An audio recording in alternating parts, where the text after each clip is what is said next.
పెద్ద దోపిడీ జరిగిపోయిందని ఇంత ఖర్చు పెట్టారా అని అడిగారు.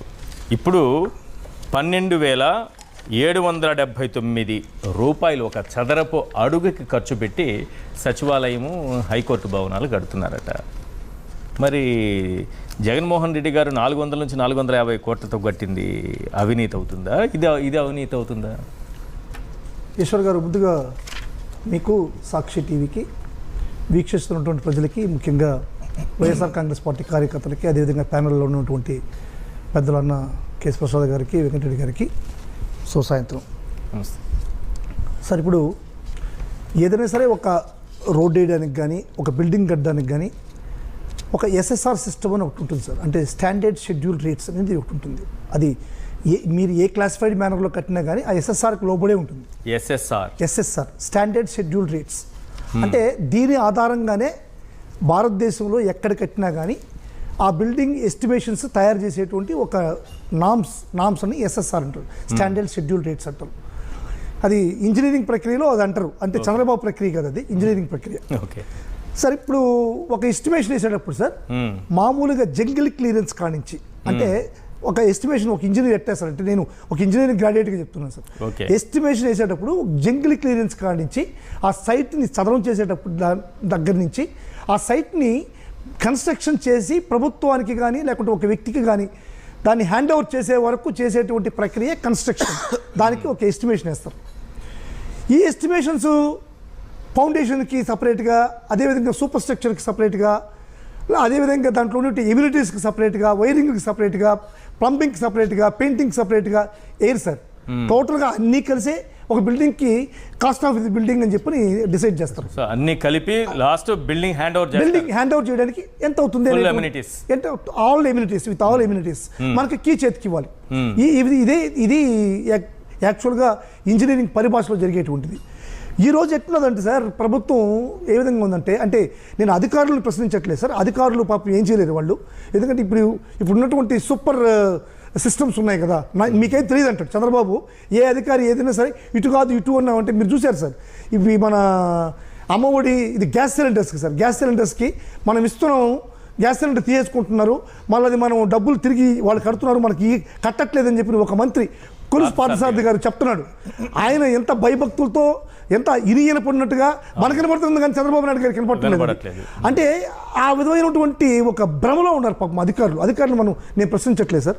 ఈ ఎస్టిమేషన్స్ అన్నీ కూడా నాకు తెలిసి చంద్రబాబు నాయుడు గారు, మన లోకేష్ గారు, పవన్ కళ్యాణ్కి ఏం లేదు సార్, వీళ్ళిద్దరే కూర్చొని తయారు చేస్తున్నారు సార్. ఇంకా కాకుండా ఎమ్మెల్యేలు, ఎంపీలు కూడా పాత్ర ఉండొచ్చు. వీళ్ళు ఏంటంటే సార్ మత్తులో ఉన్నారు సార్, కొకైన్ తీసుకున్న మత్తులో ఉన్నారు. ఈ మత్తులో ఈ యొక్క ఎస్టిమేషన్స్ చేస్తున్నట్టున్నదే కానీ ఇది నిజంగా ఎస్టిమేషన్స్ చేసే మాదిరిగా లేదు. ఇప్పుడు చూడండి సార్, హైకోర్టుకి ఒక అంచనా వేశారు సార్, ప్రభుత్వం అంచనా వేసింది 752 కోట్ల రూపాయలు ప్రభుత్వం అధికారులు అంచనా వేశారు. సరే, దానికి ఆ ఎస్టిమేషన్స్ కట్టలేమని చెప్పినది 5% ఎక్సెస్ అవ్వడం అనేది కాంట్రాక్ట్లో యాక్సెప్టబుల్ పాయింటే, నేను కాదన్ను. అది 786.05 కోట్లకి పోయింది. ఆడకాడికి నేను ఓకే యాక్సెప్ట్ చేస్తున్నా. ఆ తర్వాత ఎక్స్ట్రా అంటూ 538 కోట్లు పెట్టున్నారు సార్. అది ఏంటి సార్ ఎక్స్ట్రా అంటే? అది ఏంటి ఎక్స్ట్రా? కరెంట్ పనులు కాదు సార్, అది కరెంటు పనులు కాదు. కరెంటు పనులకి 556,000 కోట్లు ఎక్స్ట్రా అనేది ఒక 53 కోట్లకి ఎక్స్ట్రా అని పెట్టున్నారు. అది పన్నులు ఏదో వాళ్ళకి పన్నులు. అది ఎక్స్ట్రా అంటే ఏంది, దానికి అసలు ఆ కాలం ఏంది అనేది అర్థం కావట్లేదు. ఎక్స్ట్రా అంటే అది దాంట్లో ఎస్టిమేషన్స్ ఎక్స్ట్రా అనేది నేను ఈ వరకు వినలేదు సార్.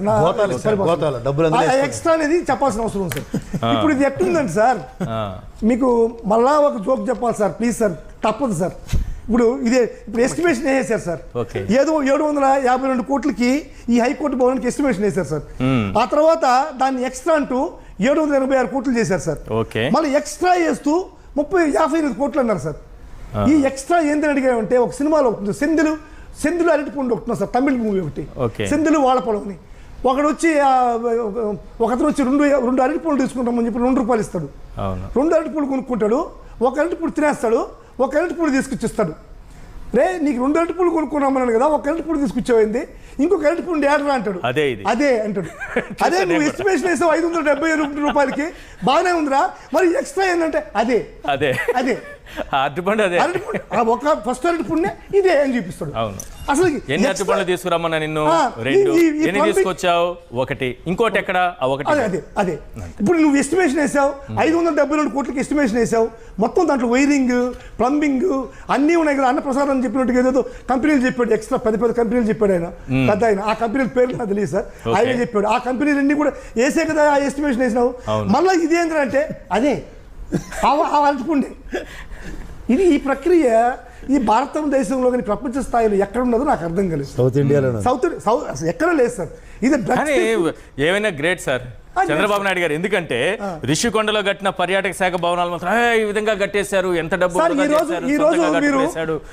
ఈ ప్రచారం పోయినంతగా ఇక్కడ ఇంత క్యాపిటల్ ఫైల్స్ ఇంట్లో ఉంటే అవినీతి నా క్యాపిటల్ నా కరప్షన్ అన్నట్టుగా కనిపిస్తూ ఉంటే ఎక్కడ జనం ఈ రోజు మీరు కానీ ఎక్కడ మీ పైన ముద్ర వేస్తారని భయం ఏముందా? అమరావతి ద్రోహులని ఆ కరప్షన్ గురించి ప్రశ్నిస్తే సార్ మేము ఇప్పుడు అమరావతి ద్రోహులం కాదు సార్. అమరావతిలో జరిగేటువంటి దోపిడీకి మాత్రమే వ్యతిరేకం. ఇప్పుడు చూడండి సార్, మీరు ఇప్పుడు ఎవరైనా సరే అమరావతిని కట్టాలనుకున్నప్పుడు, ఒక రాజధాని కట్టాలనుకున్నప్పుడు, ఇప్పుడు యాక్చువల్గా నదీ ప్రవాహక ప్రాంతాల్లో, పరివాహక ప్రాంతాల్లోనే ఈ యొక్క చైతన్యం వస్తుంది, కన్స్ట్రక్షన్స్ అన్ని ఉంటాయి సార్. అవును. ఈ నాగరికత అంతా కూడా అక్కడే వెలిసింది. మీరు ఈ ప్రపంచంలో ఏ నగరాన్నైనా చూడండి, నదీ పరివాహక ప్రాంతాల్లో ఉండేటువంటి నగరాన్ని ఈ యొక్క నదిలో ఉన్నటువంటి నది రివర్ బెడ్ కి కట్టేటువంటి కన్స్ట్రక్షన్ కి మధ్య కాంటూర్ డిఫరెన్స్ మినిమం అంటే ఒక 10 మీటర్ల కాంటూర్ డిఫరెన్స్ ఉంటుంది. ఈ ఎంఎస్ఎల్ అనేటువంటిది ఇక్కడికి మధ్య 10 మీటర్లు ఈజీగా ఉంటుంది. ఈరోజు కృష్ణా రివర్ బెడ్ కన్నా కూడా కిందలో ఉంది సార్ ఇప్పుడు ఈ యొక్క కన్స్ట్రక్షన్ ఏరియా. ఇప్పుడు వీళ్ళు కడుతున్నారు సార్ ఈ టవర్స్లో సార్. ఈ టవర్స్లో మీకు ముఖ్యంగా చెప్పాలి సార్, ఈ టవర్స్ 1 and 2లో 2018లో 932 కోట్ల రూపాయలు ఎస్టిమేషన్ ఇస్తే అదే టవర్ కాస్ట్ ఇప్పుడు ఇంచుమించుగా 1763 కోట్లకు వచ్చింది సార్. అంటే డబుల్ అయిపోయింది. అంటే ఒక 3-4 సంవత్సరాల్లోనే ఎస్ఎస్ఆర్ రేట్లు ఈ విధంగా పెంచినటువంటి ఇదే తెలుసు కదా. ప్రతి సంవత్సరం పెరుగుతూ ఉంటుంది. మెటీరియల్ కాస్ట్ పెరుగుతుందా, సిమెంట్ కాస్ట్ పెరుగుతుందా, స్టీల్ కాస్ట్ పెరుగుతుందా, ఇసుక కాస్ట్ పెరుగుతుందా, ఇతర మెటీరియల్ పెరుగుతుందా? 3% 4% పెరుగుతుంది సార్. ఇది చంద్రబాబు నాయుడు మాత్రం చాలా కరెక్ట్ గా పేరు పెట్టారు సార్, అమరావతి అని. అమరావతి అంటే ఏంది సార్? స్వర్గమే కదా. అంటే అమరావతి స్వర్గమే కదా. ఇది కాంట్రాక్టర్స్ కి మాత్రం స్వర్గం సార్ అమరావతి సార్. కాంట్రాక్టర్స్ కి మాత్రం ఇది నిజమైన అమరావతి సార్, స్వర్గం లాంటిది, స్వర్గధామం సార్. కాంట్రాక్ట్స్ కూడా తెలుగుదేశం పార్టీకి సంబంధించి కాంట్రాక్టర్లు ముసుగులో ఇది జరిగేది సార్. ఇంకొకటి సార్, మీరు అప్పులు చెప్తున్నారు. ఇప్పుడు యాక్చువల్గా ఈ అమరావతి అసలు ఈయన ఏ ప్రాతిపదికన ఇంత ల్యాండ్ని క్యాప్చర్ చేసుకున్నాడు? ఇది సెల్ఫ్ ఫైనాన్షియల్ ప్రాజెక్ట్ అంటాడు. అంటే ఆ పదానికి ఏందో నాకు అర్థం కాదు సార్. సెల్ఫ్ ఫైనాన్షియల్ ప్రాజెక్ట్ అంటే ఏందో చంద్రబాబు నాయుడు గారు ప్రజలకు చెప్పాల్సిన అవసరం ఉంది. కరెక్ట్గా ఆయన మాట సెల్ఫ్ ఫైనాన్షియల్ ప్రాజెక్ట్ అంటే దాన్ని ఏ రకమైన మనం ₹1 ఇన్వెస్ట్ చేయకుండా అమరావతి అనేది తన నిర్మాణాన్ని తనే పూర్తి చేసుకుంటుంది. మరి మీరు చూపించిన లిస్టు 15,000 కోట్లు, 11,000 కోట్లు, 7,500 కోట్లు, 7,387 కోట్లు, 5,000 కోట్లు, 1,500 కోట్లు, మొత్తం కలిసి 47,387 కోట్ల రూపాయలు దేనికి తెచ్చాడు చంద్రబాబు నాయుడు గారు? దేనికి తెచ్చాడు అని అడుగుతున్నా. సెల్ఫ్ ఫైనాన్స్ అమరావతి కదా సెల్ఫ్ ఫైనాన్షియల్ ప్రాజెక్ట్. 1,00,000 కోట్లు కావాలండి సార్. 50,000 ఎకరాలకి ఈ డబ్బులు సెల్ఫ్ ఫైనాన్స్ ప్రాజెక్ట్ కి 1,00,000 ఎకరాలు చేస్తున్నారు కాబట్టి 2,00,000 కోట్లు కావాల్సి వస్తుంది. మీరు ఎన్నేళ్ళు చేయండి సార్.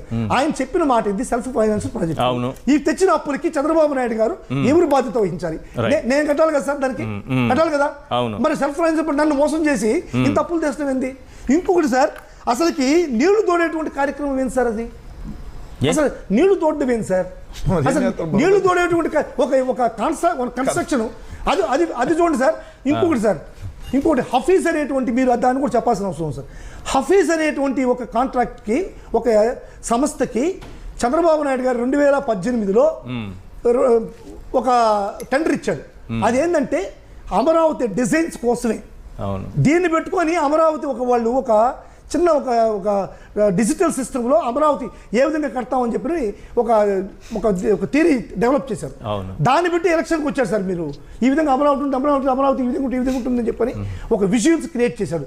ఆ విజువల్స్ క్రియేట్ చేసిన దానికి అయిన ఖర్చు ఎంత తెలుసా? 68 కోట్ల రూపాయలు. ఈ 68 కోట్ల రూపాయలు ఖర్చు చేసి విజువల్స్ తయారు చేసి డిజైన్స్ 460 కోట్లు సార్. అదే సార్, ఇప్పుడు డిజైన్స్ 460 కోట్లు సార్. ఇప్పుడు మీరు ఇప్పుడు అదేంటి చెప్తారు సార్, 3 దుగ్గాల కోతి అంట 6 దుగ్గాల బెల్లం తిన్నదంట. 3 దుగ్గాల కోతి 6 దుగ్గాల బెల్లం తిన్నదంట. అంటే కోతేమో కాస్తేమో 3 దుగ్గాలే, అది దానికి పెట్టినటువంటి బెల్లం 6 రూపాయలు. సార్ ఇది 700 కోట్లతో ఒక బిల్డింగ్ కడతా, దానికి 500 కోట్లతో ఇమ్యూనిటీస్ క్రియేషన్ ఏంటి సార్? అసలు ఏంది నాకు అర్థం కాని. ఎలా ఉంటుందనేది ఒక ఎగ్జాంపుల్ చెప్తాను. గతంలో కట్టినటువంటి తాత్కాలిక